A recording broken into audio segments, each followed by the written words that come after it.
নদিয়ায় বদলাচ্ছে আম চাষের ছবি। আধুনিক ফ্রুট ব্যাগিং এর সাহায্যে এখন বিষ মুক্ত দাগহীন আম উৎপাদন করছেন জেলার চাষিরা। সাধারণ আম যেখানে 50 থেকে 100 টাকা কেজি দরে বিক্রি হয়, সেখানে এই বিশেষ পদ্ধতিতে উৎপাদিত আম মিলছে প্রায় দ্বিগুণ দামে। তাই লাভের আশায় আরো বেশি করে এই প্রযুক্তির দিকে ঝুঁকছেন আম চাষিরা।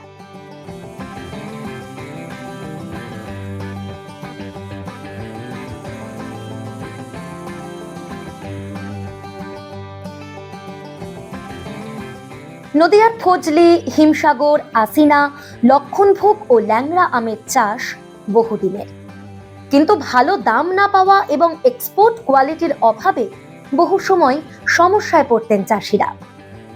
এই পদ্ধতিতে আম ছোট থাকা অবস্থাতেই বিশেষ কাগজের ব্যাগ দিয়ে ঢেকে দেওয়া যায়, ফলে পোকামাকড়ের আক্রমণ অনেকটাই কমে যায়, আমে দাগ পড়ে না এবং কীটনাশকের ব্যবহারও কমানো সম্ভব হয়।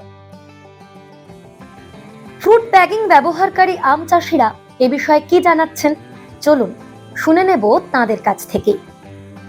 মোটামুটি ফলন হয়েছে এবছরে, অসুবিধা হবে না, চাষিদের পয়সা উঠে যাবে, তেমন কোনো অসুবিধা হবে না। ঝড় ঝড় একটু কম আছে, ঠিক আছে। গরম প্রচণ্ড, 2-4 দিনের মধ্যে আম মানে ভরপুর পাকা শুরু হয়ে যাবে।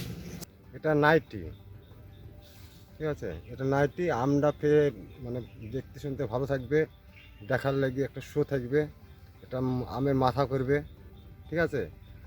আর প্লাস আমটায় কোনো দাগ হবে না, আবার সেজন্যে আমটার পরে নাইটিটা পরাবে। বর্তমানে নদিয়ার শান্তিপুর, ফুলিয়া, মাছদিয়া, কৃষ্ণগঞ্জ সহ একাধিক জায়গায় এবছর থেকে আম ফলনে আমের গুণগত মান ধরে রাখতেই এই ফ্রুট ব্যাগিং শুরু করেছেন চাষিরা।